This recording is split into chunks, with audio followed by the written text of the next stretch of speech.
Hello friends, welcome back to my YouTube channel. And in this video we are going to study about making of our constitution, how our constitution was made. So let's start with the body that made our constitution, and that is Constituent Assembly.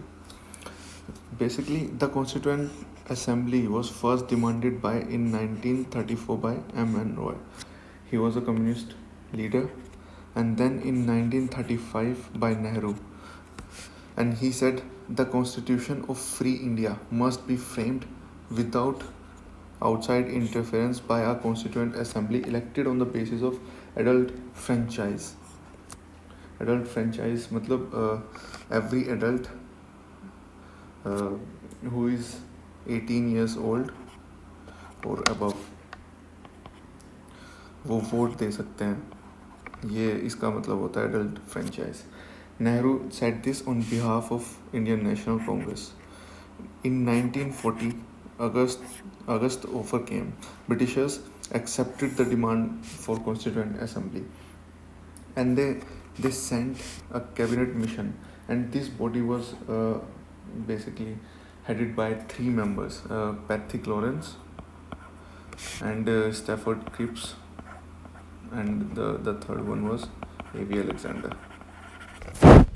Election was indirect. ये बहुत important point है, इसके ऊपर direct questions आते हैं. By election was indirect by provincial assemblies. जो states और जो बेसिकली जो प्रोविंस की असेंबलीज थी उन्होंने ही अपने जो है कैंडिडेट चूज़ किया. तो डायरेक्ट इलेक्शन नहीं था, इनडायरेक्ट इलेक्शन था. Proportional representation bye means of a single transferable vote, ये मीडियम था वोट का. ये होता क्या है ये हम आगे आने वाले चैप्टर्स में पढ़ेंगे. And princely states to nominate their members. तो यहाँ से हमें पता चल है कि इनडायरेक्ट इलेक्शंस थे. असेंबलीज से प्रोविंशियल असेंबलीज से कुछ कैंडिडेट्स चुन के गए थे और कुछ कैंडिडेट्स को नॉमिनेट किया गया था थ्रू प्रिंसली स्टेट्स. ठीक है. 389 टोटल सीट्स थी, जिसमें ब्रिटिश इंडिया के पास सीट थी 296 और 93 सीट्स थी प्रिंसली स्टेट्स के पास. 296 पे बेसिकली जो है फाइटिंग हो रही थी. And out of 296 seats Congress won 208 and 73 won by Muslim League, but Muslim League boycotted the assembly. ये बहुत इंपॉर्टेंट पॉइंट है, इसके ऊपर भी सवाल पूछे जाते हैं. Princely states initially didn't nominate members. उन्होंने स्टार्टिंग में नॉमिनेट नहीं किए मेंबर्स कॉन्स्टिट्यूएंट असेंबली के लिए, but they joined slowly. First meeting जो हुई उसमें 211 मेंबर्स थे. जो सीट्स थी वो अलॉटेड की गई 1 पर मिलियन ऑन एन एवरेज. पर मिलियन मतलब 1 मिलियन पर एक सीट थी. 1 मिलियन पॉपुलेशन को एक सीट दी गई थी. कम्युनिटीज़ इसके अंदर general, Muslims, Sikhs, women from each of these sections were represented in the assembly. Doctor Sachchidanand Sinha को इलेक्ट किया गया था टेम्परेरी प्रेसिडेंट. क्योंकि वो ओल्डेस्ट मेंबर थे और ये एक फ्रेंच प्रैक्टिस है. तो ये टेम्परेरी प्रेसिडेंट थे और जो परमानेंट प्रेसिडेंट इलेक्ट किए गए वो डॉक्टर राजेंद्र प्रसाद थे. वाइस प्रेसिडेंट थे H.C. Mukherjee and V.T. Krishnamachari. Sir B.N. Rao was constitutional adviser. ये भी काफ़ी इंपॉर्टेंट पॉइंट है.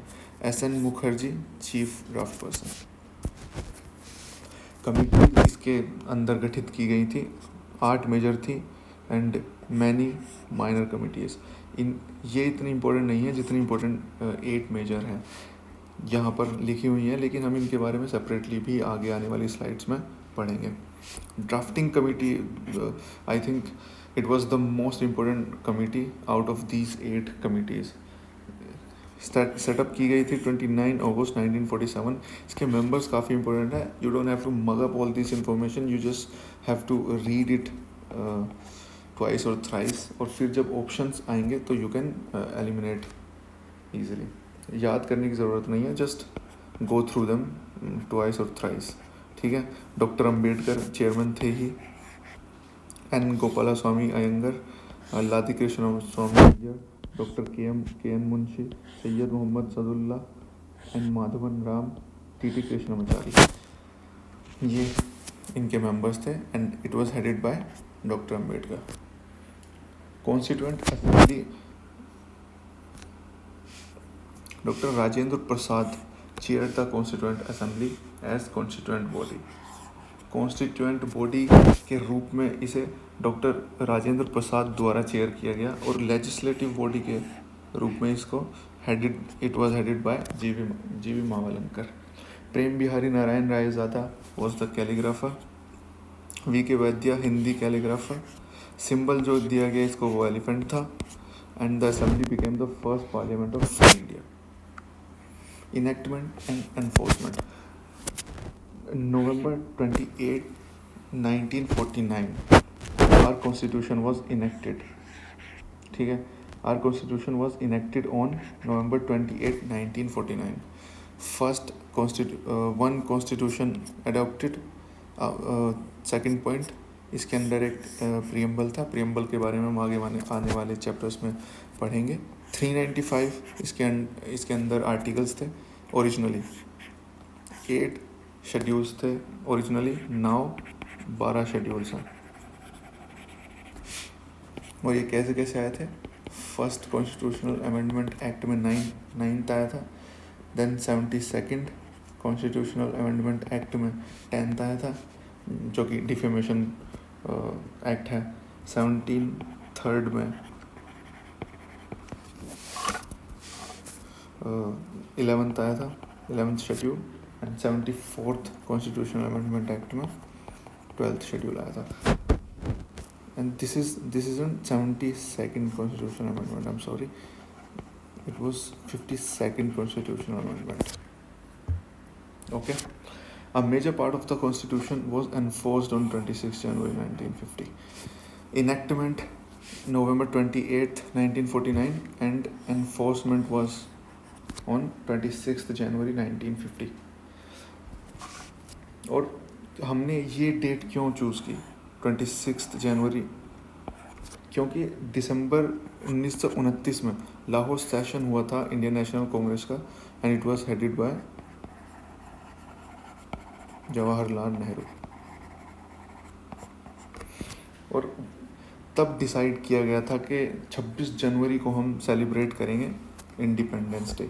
26 जनवरी 1930 को दे सेलिब्रेटेड इंडिपेंडेंस डे और इसी की डेट को कॉन्स्टिट्यूशन इनेक्ट किया गया। So you just have to connect these things so that you can memorise these things easily. 26 जनवरी 1930 को first time independence day celebrate किया गया था और 26 जनवरी को ही जो है हमारा कॉन्स्टिट्यूशन एनफोर्स किया गया। स्टेटस ऑफ द असेंबली क्या था? The Indian independence act of 1947, Indian independence act of 1947 made the assembly a fully sovereign body. Sovereign मतलब वो किसी के अंडर काम नहीं कर रही थी, it was a fully sovereign body, free to frame any constitution. A legislative body भी थी हेडेड बाय जी.वी. मावलंकर, अभी हमने रीड किया। 11 सेशंस ओवर 3 years, 3 साल लगे इनको कॉन्स्टिट्यूशन बनाने में, इसीलिए तो हमारा इतना lengthy constitution, because of the diversity that our country holds. First sitting was on 9th December 1946। जो बाकी के फंक्शंस भी थे, you can read them.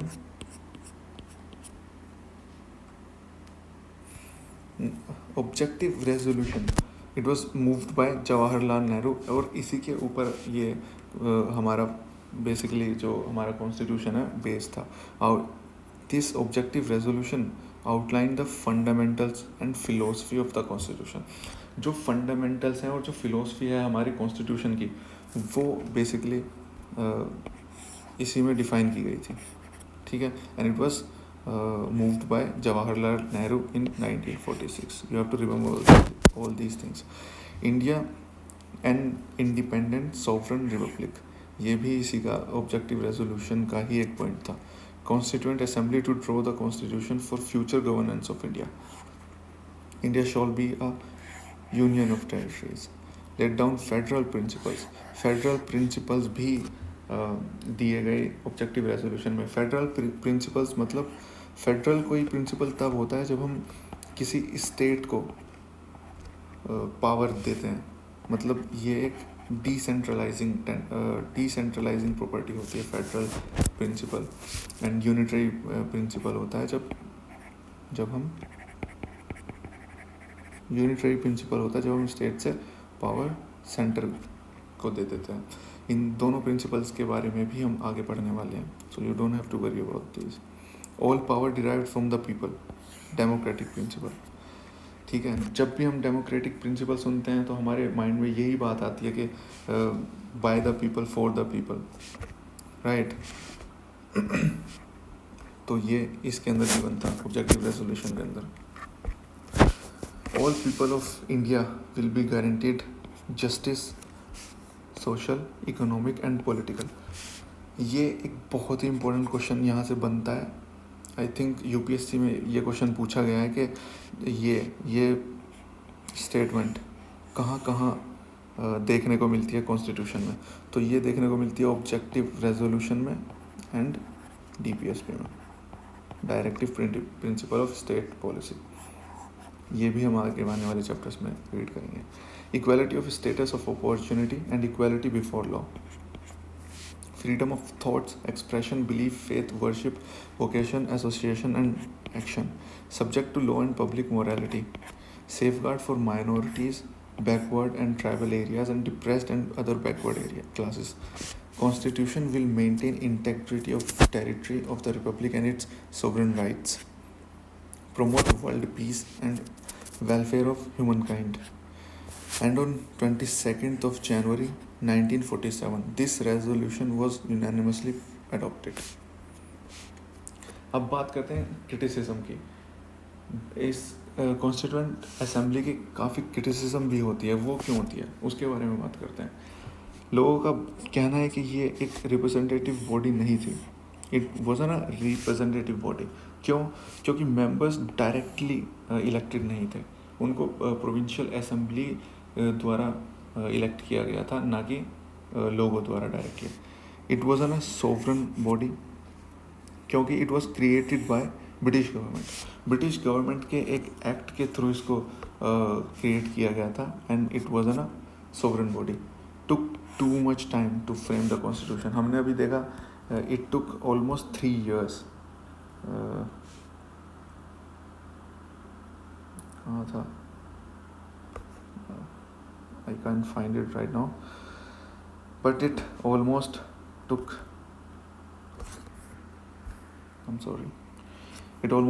3 years to frame this constitution, and it's a really bulky constitution. Some sections had disproportionate representation थी. Congress, it was dominated by Congress members.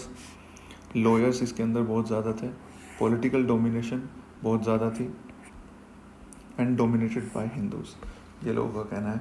और our constituent assembly took almost 3 years to frame our constitution, while American constitution was made within 4 months. ये भी एक इसका criticism है. अब जो major committees हमने अभी अर्लियर स्लाइड्स में देखी थी वो एक बार देख लेते हैं. Union powers committee, it was headed by Jawaharlal Nehru. दूसरी जो कमेटी थी जो जवाहरलाल नेहरू के द्वारा हेड की गई थी वो थी यूनियन कॉन्स्टिट्यूशन कमेटी. और तीसरी जो इनके द्वारा हेड की गई थी वो थी स्टेट्स कमेटी. ठीक है. How you can remember it like this. PCS, just remember PCS. P for power, C for constitution and S for state. ठीक है. Now Sardar, let's Provincial Constitutional Committee. It was headed by Sardar Patel, and advisory committee also was headed by Sardar Patel. You can remember it like this, CA. ठीक है, constitutional committee but provincial